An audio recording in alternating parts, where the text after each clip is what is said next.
എത്ര സ്ത്രീകൾക്കെതിരെ ഇപ്പൊ ആരോപണം വന്നു? ഏതെങ്കിലും ഒരു സ്ത്രീക്കെതിരെ ഇവിടെ കേസെടുത്തതായിട്ട് നമുക്കറിയാം. ഇവിടെ രഞ്ജിത്ത് ഒരു യുവാവിനെ അവന്റെ നഗ്ന ഫോട്ടോ എടുത്ത് രേവതിക്ക് അയച്ചു കൊടുത്തു എന്ന് പറഞ്ഞിട്ട് പോലും രേവതിക്കെതിരെ എന്തുകൊണ്ടൊരു നടപടി എടുക്കുന്നില്ല? ശ്രീ ഭട്ടതിരി അജിത്കുമാർ, ഈ ഹേമ കമ്മിറ്റി പുറത്തു വന്നപ്പോൾ ഒരുപാട് നടന്മാരുടെ പേര് പുറത്തു വന്നു തുടങ്ങിയിട്ടുണ്ട്. ഒരു പീഡന കഥയായിട്ടും ഉപദ്രവിച്ചായിട്ട് പറഞ്ഞുണ്ട്. ഈ അടുത്ത കാലത്താണ് യുവ നടൻ നിവിൻ പോളിയുടെ പേര് വന്നിരിക്കുകയാണ്. പക്ഷെ നിവിൻ പോളി പറഞ്ഞാൽ അത് ഒരിക്കലും സംഭവിച്ചിട്ടില്ല എന്ന് പറഞ്ഞു. അങ്ങനെ കാര്യം നടന്നിട്ടില്ല. വിനീത് ശ്രീനിവാസൻ പറയുന്നു ആ തീയതിയിൽ നിവിൻ പോളി എന്റെ കൂടെ എറണാകുളം ഷൂട്ടിംഗ് ഉണ്ട് എന്ന് പറയുന്നുണ്ട്. പല ആൾക്കാരും നിവിൻ പോളിക്ക് പിന്തുണയായിട്ട് വന്നിട്ടുണ്ട്. ഈ സമയത്ത് പുരുഷ സംഘടനയായ മെൻസ് അസോസിയേഷനിലെ പ്രസിഡന്റായ താങ്കൾ എന്താണ് പറയാനുള്ളത്? തീർച്ചയായിട്ടും ഈ ഹേമ കമ്മിറ്റി റിപ്പോർട്ട് വന്നതിന് ശേഷം ഒരുപാട് ഫേക്ക് ന്യൂസുകൾ ഇപ്പൊ വന്നുകൊണ്ടിരിക്കുന്നതാണ് നമ്മൾ കാണുന്നത്. കാരണം ഹണി ട്രാപ്പിൽ നമ്മുടെ കേരളത്തിൽ ഒരുപാട് സ്ത്രീകൾ ഇപ്പോ സാമ്പത്തിക നേട്ടത്തിന് വേണ്ടിയിട്ട് സാമ്പത്തിക ശേഷിയുള്ളവരെ ഹണി ട്രാപ്പിൽ പെടുത്തി ലക്ഷങ്ങളും കോടികളുമാണ് തട്ടിക്കൊണ്ടിരിക്കുന്നത്. അതിനൊരു നേരെ ഒരു അന്വേഷണം പോലും ഉണ്ടാകുന്നില്ല, പരാതി കൊടുത്താൽ പോലും. അതിന്റെ ഒരു ഭാഗമാണിപ്പോ ഈ ഹേമ കമ്മിറ്റി റിപ്പോർട്ട് വന്നപ്പോ പണ്ടെന്നോ സിനിമയിൽ മുഖം കാണിച്ചിട്ടുള്ള ഫീൽഡ് ഔട്ട് ആയിട്ടുള്ള കൊച്ചമ്മമാര് ഇറങ്ങി വന്ന് ഓരോ നടന്മാർക്കെതിരെ ആരോപണം ഉന്നയിച്ചുകൊണ്ടിരിക്കുന്നത്. ഇപ്പൊ അവസാനം വന്നിരിക്കുന്നത് നിവിൻ പോളിയുടെ കേസ് എന്ന് പറഞ്ഞാല് ആ പെൺകുട്ടി ഹസ്ബൻഡും കൂടിയിട്ട് കഞ്ചാവ് കേസിലെ പ്രതിയാണ്. ഇവര് കഞ്ചാവ് കേസിലെ പ്രതിയാണ്. ഇവരുടെ ഫോട്ടോ ഇതാണ്, ജിൻഡോ തോമസ് എന്നാണ് അയാളുടെ പേര്. ഈ പെൺകുട്ടി പല കേസുകളിൽ ഒരുപാട് കേസുകളിലെ പ്രതിയാണ്.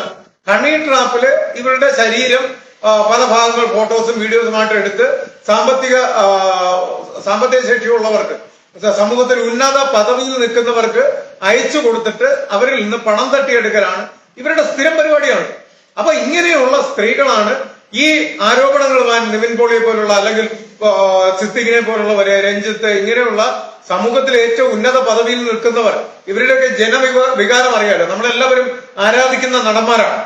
മുൻകാലത്ത് നമ്മളെ കുഞ്ചാക്കോ ബോബനൊക്കെ ഒരുപാട് പെൺപിള്ളേർ വന്ന് നിന്റെ ഒരു കൊച്ചിനെ തരുമോ, ഞാൻ ആരും അറിയാതെ വളർത്തിക്കോളാം എന്ന് പറഞ്ഞിട്ടുണ്ട്. പക്ഷെ കുഞ്ചാക്കോ ബോബൻ അതിന് അന്ന് പോകാതിരുന്നത് കൊണ്ട് അദ്ദേഹത്തിന് ഇന്ന് മാന്യമായിട്ട് അദ്ദേഹത്തിന് ഇന്ന് പുറത്തിറങ്ങി നടക്കാൻ പറ്റുന്നുണ്ട് എന്നുള്ളതാണ്.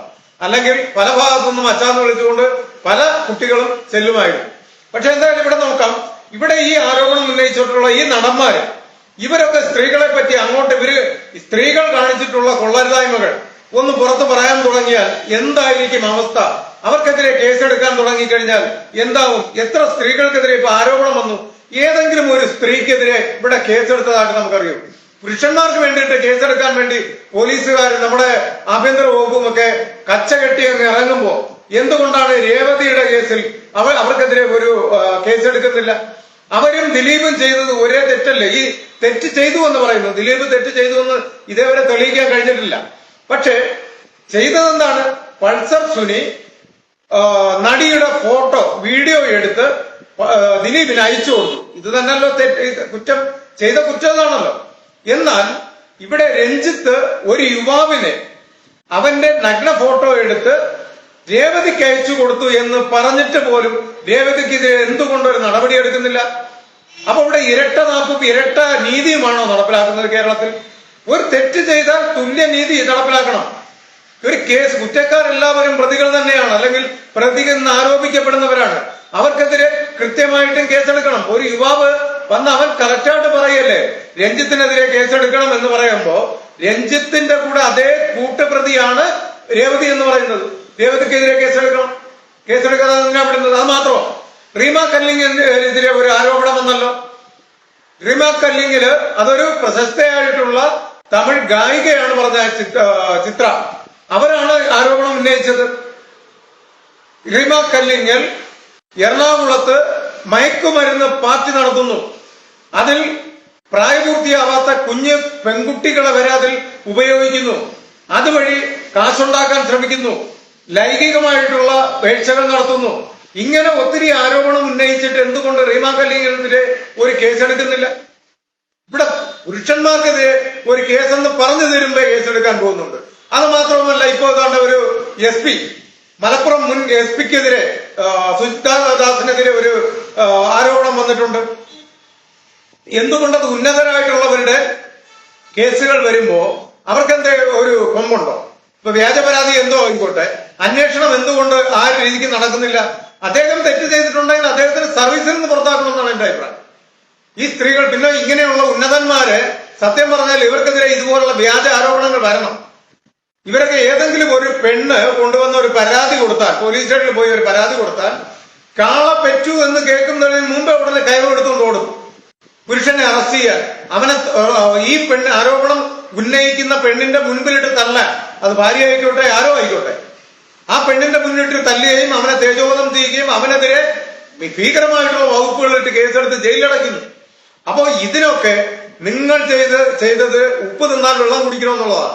അപ്പോ നിങ്ങൾ ചെയ്തതിനുള്ള ഫലമാണ്, കർമ്മഫലമാണ് ഇപ്പൊ അനുഭവിച്ചുകൊണ്ടിരിക്കുന്നത് പോലീസുകാർ. ഈ ഇവിടെ പീഡിപ്പിച്ചു എന്ന് പറയുന്നത് മിക്കവാറും വ്യാജപരാതിയൊക്കെ ആയിരിക്കാം. പക്ഷേ ഇതുപോലുള്ള രാഷ്ട്രീയക്കാർക്കും നിങ്ങൾ ഉന്നതമായിട്ടുള്ള പോലീസ് ഉദ്യോഗസ്ഥർക്കും ഇതുപോലുള്ള വ്യാജ ആരോപണങ്ങൾ വന്നാൽ മാത്രമേ സാധാരണക്കാരുടെ വില എന്താണ്, അവരുടെ അഭിമാനത്തിന്റെ വില എന്താണെന്നുള്ളത് നിങ്ങൾ മനസ്സിലാകത്തുള്ളൂ. ഇവിടെ ഈ ആരോപണം ഉന്നയിക്കുന്ന സ്ത്രീകൾക്കൊന്നും ഒരു കുടുംബമോ ഒരു വിലയോ നിലയോ ഇല്ലാത്ത സ്ത്രീകളാണ്. ഇവർക്ക് ഒരു കുടുംബ ബന്ധം, ഒരു ബന്ധങ്ങളുടെ വില അറിയില്ല. കുടുംബം ഇൻപമുള്ളതാണ് കുടുംബം. ആ കുടുംബത്തിന്റെ വില അറിയാൻ പാടില്ലാത്ത സ്ത്രീകളാണ് ഈ കുടുംബ ബന്ധമായിട്ട് കഴിയുന്ന ജയസൂര്യയും. ഇവരൊക്കെ നല്ല രീതിയിൽ ഭാര്യയും മക്കളുമായിട്ടൊക്കെ കഴിയുന്നവരാണ്, നല്ല രീതിയിൽ കുടുംബജീവിതം നയിക്കുന്നവരാണ്. ഇവർക്കെതിരെയാണ് ഈ കൂതറകൾ, ഓരോരോ ഈ ആരോപണങ്ങൾ ഉന്നയിക്കുന്നത്, അവരുടെ കുടുംബജീവിതം തകർക്കുന്നത്. ഈ SP ഇന്നലെ പറഞ്ഞിട്ടുള്ളത് എന്റെ കുടുംബജീവിതം തകർക്കുവാൻ രീതിയിലാണ് ഈ പൊയ്ക്കൊണ്ടിരിക്കുന്നത്. അപ്പോ SP മനസ്സിലാക്കേണ്ടത്, പോലീസ് ഉദ്യോഗസ്ഥർ മനസ്സിലാക്കേണ്ടത്, രാഷ്ട്രീയക്കാർ മനസ്സിലാക്കേണ്ടത്, കുടുംബം എന്ന് പറയുന്നത് എല്ലാവർക്കും ഉള്ളതാണ്, നിങ്ങൾക്ക് മാത്രമുള്ളതല്ല. അത് ഇവിടെ സാധാരണക്കാരനും ആ കുടുംബജീവിതത്തിന് വിലയുണ്ട്. അവന്റെ ജീവിതവും അഭിമാനമുണ്ട്. അവനും എല്ലാവരെയും കമ്മിറ്റ്മെന്റ് ഉള്ളവനാണ്. അല്ലാതെ നിങ്ങളെപ്പോലുള്ള തലതൊട്ട് അപ്പന്മാർക്ക് മാത്രമല്ല നീതിയും ന്യായവും നടപ്പിലാവേണ്ടതും അഭിമാനബോധവും നിങ്ങൾക്കല്ല, ഞങ്ങൾക്ക് എല്ലാവർക്കും അഭിമാനമുണ്ട്. അപ്പൊ അതുകൊണ്ട് തന്നെ വ്യാജ പരാതിയുമായിട്ട് വരുന്നവരെ അപ്പൊ തന്നെ പ്രത്യക്ഷത്തിൽ നിങ്ങൾ പടിയടച്ച് പിണ്ടം വയ്ക്കാൻ നിങ്ങൾ തയ്യാറാവണം, പുറത്തിറക്കി വിടണം. ആരോപണങ്ങൾ ഉന്നയിച്ചുകൊണ്ട് വരുന്നവരെ ചൂലിനടിച്ച് പുറത്തിറക്കി വിടണം. അപ്പോൾ മാത്രമേ ഇവിടെ സാധാരണക്കാരന് നീതി കിട്ടത്തുള്ളൂ. അതാണ് നമുക്ക് ആവശ്യം. You're watching me and you're watching me on metromatney.com. on metromatney.com. Metromatney.com. Subscribe for more videos. Subscribe for more videos. Subscribe here for more videos. Subscribe now. Thank you.